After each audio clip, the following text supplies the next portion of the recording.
Le trouble dépressif récurrent, TD, est un trouble dépressif caractérisé par une diminution temporaire de la tension psychophysique. Le reste du temps, la personne est dans un état normal. Ce trouble peut être confondu avec le trouble affectif bipolaire, BAR, ou psychose de l'homme. La différence est que dans la dépression récurrente, il n'y a pas de période d'euphorie, mais seulement une activité accrue, les épisodes dépressifs. Dans le cas de la dépression récurrente, il n'y a pas de période d'euphorie, mais seulement une activité accrue, les épisodes dépressifs. De quoi s'agit-il?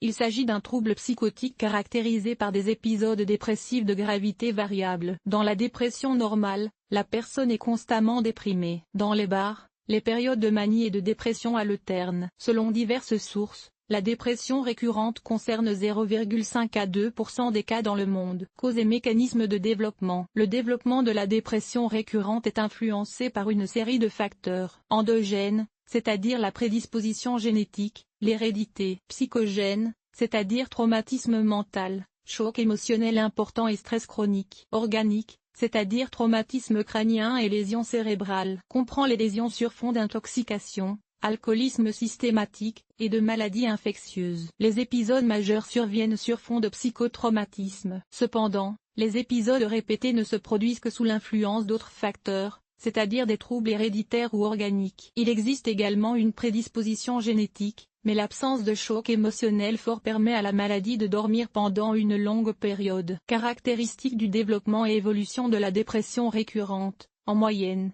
le premier épisode dépressif survient à l'âge de 40 ans. Parfois plus tôt, mais rarement. La durée moyenne d'un épisode est de 6 mois. Toutefois, à ses limites, il peut durer 3 mois ou 1 an. Cela dépend du cas du patient et de ses caractéristiques psychophysiques et sociales. La durée moyenne d'une pause entre les épisodes est de 2 mois. À ce stade, la personne est dans son état et son humeur normaux et ne devient ni dépressive ni euphorique. Il n'y a pas d'autre changement. Chaque personne a son propre rythme de maladie. Par exemple, une personne a un épisode de 4 mois, puis son état se normalise pendant 1 mois. Chez un autre patient, l'épisode dure 8 mois et la phase de bien-être dure 2 mois. Parallèlement, l'intensité et la durée d'un épisode dépressif peuvent varier. Ainsi, si un épisode a duré 1 an, la rechute suivante peut ne durer que 3 mois. Symptômes.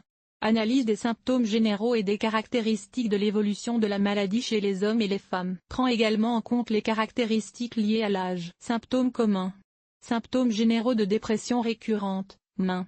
Baisse de l'humeur, tristesse, apathie, pensée négative, attitude indifférente à l'égard des activités qui procurent plaisir et joie, passe-temps, divertissement, relaxation, refus des tâches favorites, fatigue chronique et faible performance. En cas de maladie grave, la fatigue est si forte que la personne est incapable de se lever du lit, de s'occuper d'elle-même, de travailler ou de poursuivre sa vie quotidienne. Les symptômes qui sont vifs et prononcés pendant l'épisode peuvent être partiellement conservés au moment de la stabilisation, supplémentaire. Baisse de l'estime de soi et de la confiance en soi. Tendance à l'autoflagellation, à l'autopromotion et à l'autorégulation. Sentiment de culpabilité sans raison apparente ou pour le fait de ne rien faire. Impuissance et passivité face à soi-même. Distraction et oubli. Autre détérioration cognitive. Insomnie, endormissement prolongé ou réveil fréquent. Difficulté à se lever le matin. Cauchemars et autres problèmes liés aux rêves. Changement d'appétit, augmentation ou perte. Changement dans les préférences. Lors d'un épisode dépressif, la personne voit le monde en couleur sombre. Elle est tourmentée par des pensées de dégoût présent et de désespoir futur. Elle raccroche le téléphone à ses propres défauts, échecs et difficultés. Il est convaincu que rien ne l'attend. Dans cet état, le patient peut faire des tentatives de suicide. Par ailleurs, les psychiatres distinguent des symptômes biologiques, somatiques, de la dépression récurrente. Absence de réaction émotionnelle aux événements extérieurs, qui étaient agréables dans des conditions normales. Lever tôt. 2 heures avant le réveil ou à des heures normales et plus précoces. Diminution importante de l'appétit. Diminution d'au moins 5% au cours du dernier mois. Augmentation de la sévérité des tendances dépressives matinales. Plainte d'autrui concernant une anxiété désinhibée ou motrice, une surexcitation de la personne. Diminution de la vivacité. Les symptômes de chacun des 3 groupes peuvent être combinés de différentes manières. Signes chez les hommes et les femmes. Chez les hommes, la dépression récurrente évolue souvent de manière plus chronique que chez les femmes. Les symptômes ne sont pas différents, mais ils s'expriment plus joyeusement chez les femmes. Les changements extérieurs sont plus prononcés chez les femmes. Les hommes évitent d'aller chez le médecin et finissent par lutter eux-mêmes contre le problème ou tentent de le nier. C'est peut-être sur cette base qu'est née l'opinion selon laquelle les femmes sont 2 fois plus touchées par le rhumatisme articulaire aigu selon les caractéristiques de l'âge. Caractéristiques du processus de dépression récurrente en fonction de l'âge. Jeunesse, probabilité accrue de comportements autodestructeurs et de tentatives de suicide, sensibilité et instabilité émotionnelle accrue, maturité. Pas de caractéristiques spécifiques. Âge de la maturité. Les symptômes sont moins prononcés, mais les épisodes dépressifs sont plus longs qu'à d'autres âges. Les signes de dépression peuvent être confondus avec les symptômes naturels du vieillissement, détérioration de l'attention et de la mémoire, anxiété, nostalgie et pessimisme face à l'avenir. En outre, chez les personnes âgées, la période de stabilisation de la maladie peut être plus longue. Cela signifie que des sons dépressifs légers peuvent être retrouvés même après la fin de l'épisode dépressif. Comme avec l'âge, la durée de la perte d'intensité est prolongée. Type de trouble. Les psychologues distinguent 3 types de troubles par étape. Chacun a ses propres sous-types. Imaginez-les sous la forme d'un tableau. Type de handicap signature forme caractéristique légère gravité RD au moins 2 caractéristiques principales et 2 caractéristiques supplémentaires pas de symptômes somatiques présence de symptômes somatiques au moins 2 caractéristiques biologiques significatives modérées au moins 2 symptômes majeurs et 3-4 symptômes supplémentaires pas de symptômes somatiques où ils sont à peine exprimés présence de symptômes somatiques symptômes de gravité modérée ou 2 à 3 symptômes de gravité intensive gravité. Tous les symptômes principaux et au moins 4 symptômes supplémentaires pas de symptômes psychotiques pas de symptômes inhabituels présence de symptômes de psychose absence de sens, misère, pauvreté, péché, hallucination, olfactive ou auditive, dépression. Seul un médecin peut poser un diagnostic précis et prescrire un traitement. L'autocomplémentation et l'autodiagnostic sont inacceptables. Complications et conséquences. Les dépressions récurrentes empêchent d'étudier et de travailler et entraînent une inadaptation sociale. Les patients voient leurs relations avec les autres se dégrader, leur performance et la qualité de leur travail se détériorer. Autres complications et conséquences. Chez 20 à 30% des patients, la phase d'épuisement dure un certain temps après chaque épisode dépressif. Cela signifie que même dans des conditions normales, la fatigue, la faiblesse et la sensibilité sont importantes. La complication la plus dangereuse est le suicide. Dans un cas, sur 7 personnes atteintes de RD, le patient a tenté de se suicider. Les changements somatiques et mentaux de la dépression récurrente réduisent la vie humaine pendant au moins 10 ans. En l'absence de traitement, chaque épisode ultérieur est plus grave. La maladie devient chronique. Dans certains cas, d'autres troubles apparaissent en toile de fond. La dépression récurrente peut se transformer en trouble bipolaire. Diagnostic.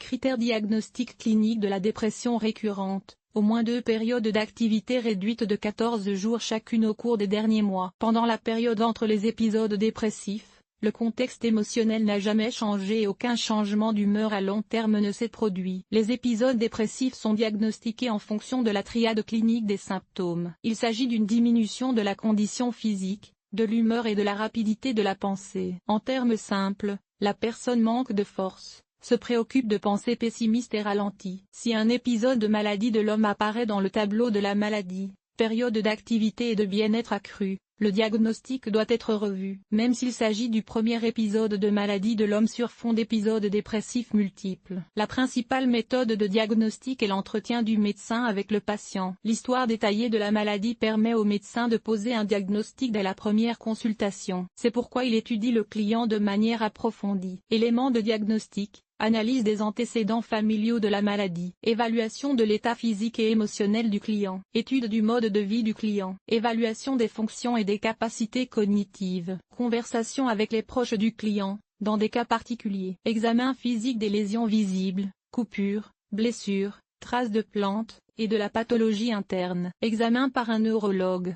Analyse de laboratoire standard, analyse de sang, d'urine, etc. Des équipements spéciaux, CT, MRI, ECG, doivent être utilisés pour l'examen et d'autres spécialistes doivent être consultés si de tels signes apparaissent. Dans certains cas, l'un des tests psychologiques officiels et fiables peut être utilisé comme méthode de diagnostic complémentaire. Par exemple l'échelle de Beck, la méthode Montgomery-Åsberg, le test de Hamilton, l'échelle de risque de suicide de Columbia. En outre, les tests sont utilisés pour évaluer les résultats intermédiaires du traitement. Toutefois, Ces tests sont également combinés à des conversations psychodiagnostiques. Un diagnostic ne peut pas être basé uniquement sur les résultats d'un ou de plusieurs tests. Le professionnel doit procéder à un examen complet. Traitement. Voyons à qui s'adresser pour obtenir de l'aide et ce qui peut aider à se débarrasser de l'AMA. À qui s'adresser? Les dépressions récurrentes sont traitées par des psychiatres, des psychologues cliniciens et des psychothérapeutes. Contactez ces professionnels. Comment lutter contre la dépression récurrente? Le traitement de la dépression récurrente repose sur une approche intégrée, psychothérapie plus hygiène de vie plus médicaments. Les phases 1 et 2, type, de la RD peuvent être menées sans médicaments. Le plan de traitement est choisi individuellement par le médecin pour chaque cas. Le choix des médicaments, des techniques psychothérapeutiques et des méthodes d'auto-assistance se fait selon une approche individuelle. Dans certains cas, des méthodes de contrôle supplémentaires sont prescrites. Physiothérapie, régime alimentaire, massage, physiothérapie. Leur choix dépend également des caractéristiques du client et des détails de la cause et de l'évolution de la RD. Plan de traitement approximatif en fonction de la gravité de la maladie. Gravité de la maladie, conditions du traitement, méthode. Léger en ambulatoire, psychothérapie plus médicaments, si nécessaire. Moyenne. En hôpital de jour, traitement dans un centre de réadaptation. Par exemple, psychothérapie, perfusion intraveineuse, lourd en milieu hospitalier, méthode de soins intensifs, surveillance constante par le personnel médical. La durée du traitement dépend de la gravité et des caractéristiques de la maladie. En moyenne, 6 mois. La psychothérapie et ses effets pour traiter la maladie d'Alzheimer. Les psychothérapeutes ont recours à la psychothérapie cognitivo-comportementale. La réhabilitation se fait dans 2 directions. Changer les croyances destructrices qui forcent les personnes à voir le monde en noir et à penser qu'elles sont faibles et indignes. Les psychothérapeutes aident leurs clients à modifier leur conscience de soi, leur attitude envers eux-mêmes et le monde, ainsi que leur état. Ils les aident à développer de nouveaux modèles de pensée et de comportement qui favorisent l'adaptation plutôt que des attitudes qui exacerbent l'évolution de la maladie. Développement de la conscience. Le client apprend à comprendre et à résoudre ses sentiments sans dépression et à trouver des relations de cause à effet entre ses réactions et les événements de la vie. Il étudie son état et apprend à vivre avec. En plus des séances individuelles de psychothérapie, des cours de groupe sont organisés. La communication avec d'autres clients réduit la tension, aide la personne à reprendre confiance en elle et à entretenir des relations avec des personnes extérieures au cabinet du psychothérapeute. En étudiant en groupe, une personne comprend qu'elle n'est pas seule. Dans ce contexte, son estime de soi augmente, l'avenir ne semble pas si triste. La foi apparaît dans la thérapie et constitue l'espoir d'un pronostic positif. Une attention particulière est accordée à la psychothérapie familiale. Le spécialiste informe le patient des caractéristiques de son état et lui apprend à interagir avec lui. Il lui explique ce qu'il peut et ne peut pas faire et comment le soutenir au mieux. La psychothérapie est le principal moyen efficace de traiter la dépression récurrente. Sans elle, il est impossible d'obtenir une rémission stable. L'auto-assistance.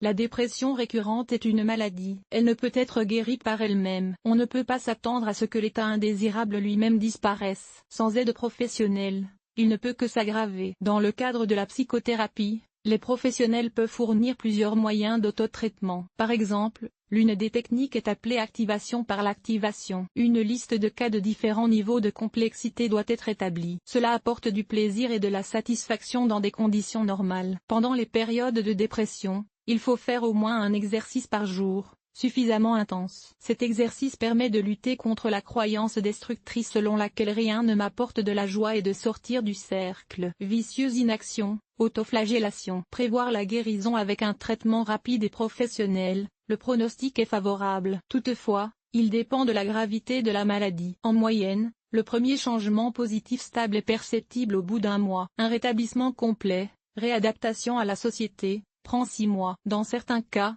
des médicaments sont prescrits pour prévenir ou maintenir un état stable. Évolution. Après la guérison, un traitement existe avant si une rémission stable est observée dans les 5 ans. Les jeunes hommes et les personnes âgées, les femmes et les chômeurs sont à risque car ils risquent de rechuter. Il en va de même pour les clients notés pour dépression et évolution rapide des clients génétiquement chargés. Question fréquemment posée Q. Comment distinguer la fatigue de la dépression? R. Seul un médecin peut poser un diagnostic précis. Il peut suspecter un problème en fonction de la triade clinique des symptômes, débilité physique, mauvaise humeur, baisse de la concentration et de la mémoire. Parallèlement, la dépression peut être indiquée par la gravité, la durée et la cause de la baisse d'intensité et d'humeur. Q. Qu'est-ce que le fait de parler d'intérêt signifie pour la réussite du traitement? R. Dans 70 à 99% des cas, il est possible d'obtenir une rémission à vie. Le succès dépend du choix correct du traitement et de l'application stricte des recommandations du médecin. Q.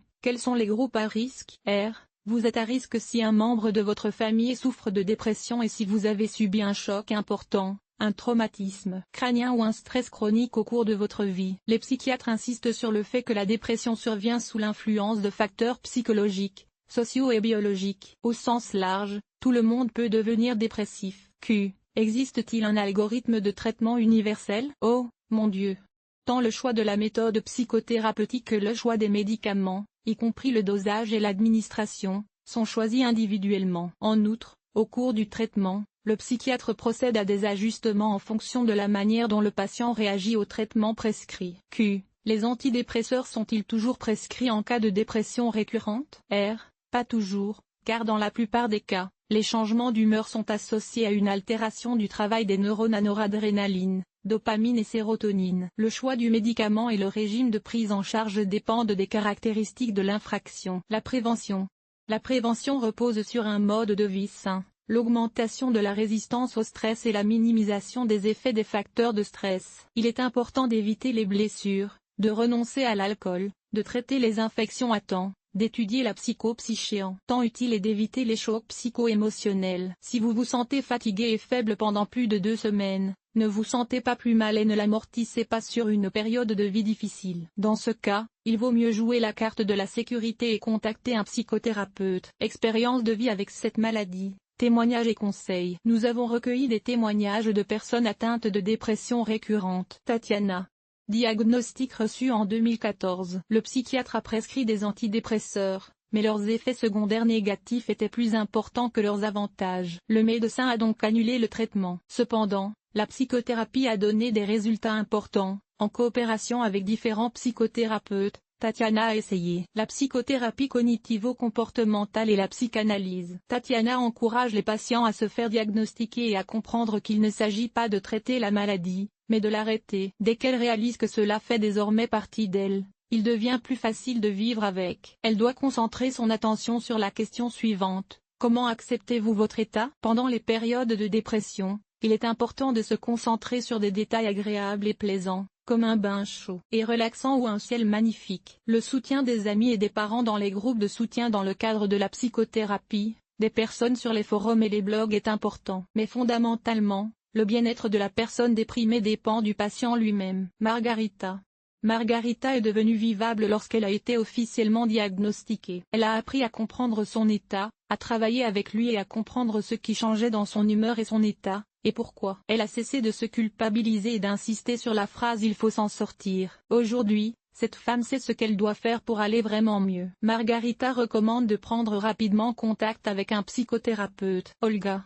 Il vit avec une dépression récurrente depuis 4 ans. Il prend des médicaments et suit régulièrement une psychothérapie. Cette dernière est plus efficace que les médicaments. Olga recommande de se sensibiliser et de s'écouter. Les psychologues, les groupes de soutien et les livres l'aident. D'autres témoignages sont disponibles ici. Conclusion.